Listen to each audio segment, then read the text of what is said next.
That's a good fish. Whoa.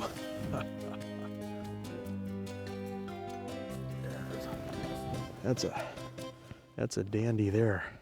Matt, do you got him over there? Yeah, I'm marking them right now.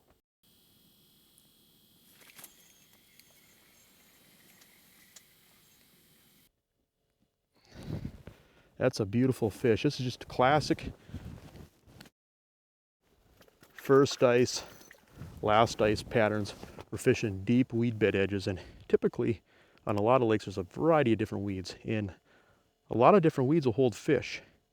But once we get some snow on the ice, a lot of these weeds will die. Cabbage, for example, is one of the first weeds to die, but coontail is a great winter weed. It stays green for most of the winter, and the best part about coontail is a lot of times you'll find deeper coontail, and a lot of times if you can find deep, sharp breaks with green coontail, that's going to be the ticket. That's going to be one of the things we're going to touch on today's show. Jason Mitchell Elite Series Rods brings you the Daily Log Entry.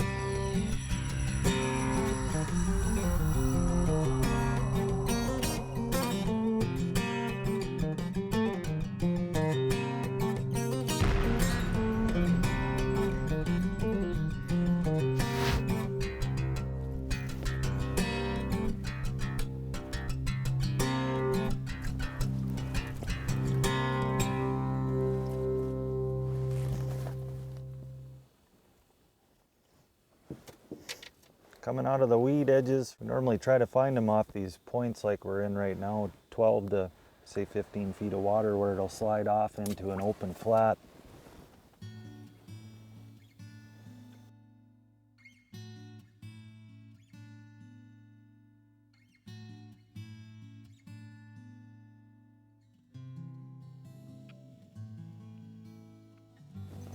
There he is.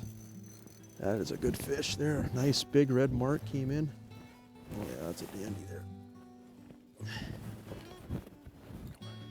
You know, one thing that's often overlooked for targeting big panfish is using spoons. A lot of times people think bluegills, you got to use small stuff.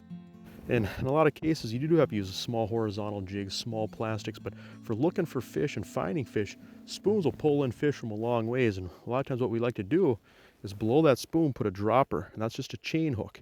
Why the chain versus the mono is actually when you jiggle that chain gives that bottom hook, that bait, a lot better action there if you're just using a mono dropper, because when you use short pieces of mono, it has a tendency to get stiff, and so that chain really gives it a lot of action. But that's just a dynamite combination when you're trying to target big bluegills.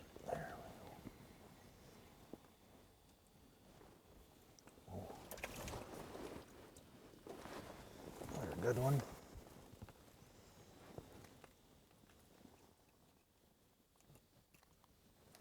Using a spoon today, tipped with a chain. It seems like the chain gives it a little bit of subtlety to where a bluegill can really suck it in, and they don't feel that stiff jig actually in their mouth, so then they won't spit it out right away.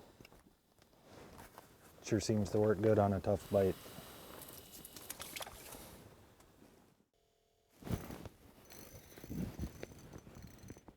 That was cool. Oh, that's a beautiful bluegill there. Look at that dandy. Oh, that is a special fish right there. I tell you what, this particular lake has got a 10 bluegill limit, but you know, a lot of these lakes where you have an honest chance at catching, you know, true 9, 10-inch bluegills, you know, some of those fish might be 8 years old, 9 years old. These fish take a long time to get that big, and I tell you what, if you want to see big bluegills, you have to practice selective harvest. You have to catch and release these bigger fish. It's no different than big walleyes, big muskies. That's so important, is that you can't be taking buckets of fish like that home with you.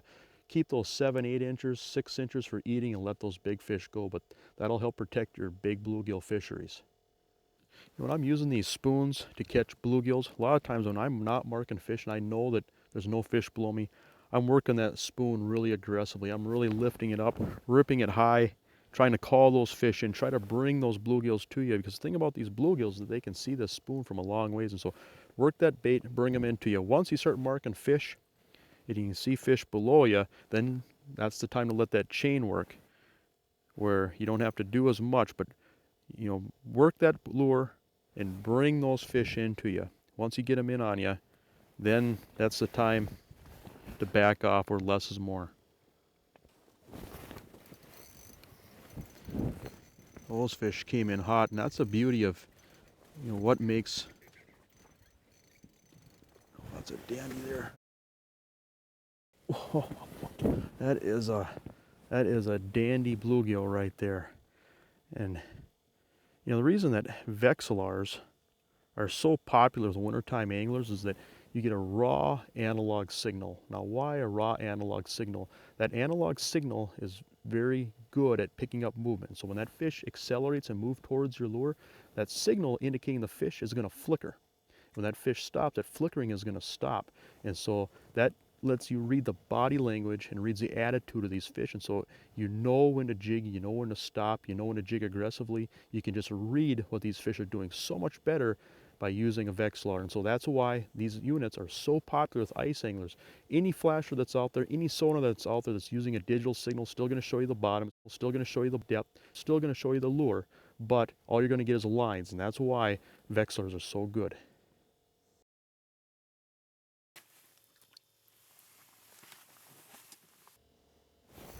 There. I love it when these big bluegills just drop that spring bobber. Whoa! That might be the biggest fish of the day. That is a dandy. Look at that. That is a beautiful fish. But no, I tell you what, this is a special lake here for big panfish. But you know, there's a lot of lakes, you know, across Minnesota, across Wisconsin and beyond where, you know, classic lakes where you have deep weeds, deep coontail, sharp breaks, and I tell you what, if you can find the right combination of size fish on these locations, this is what it's all about right here.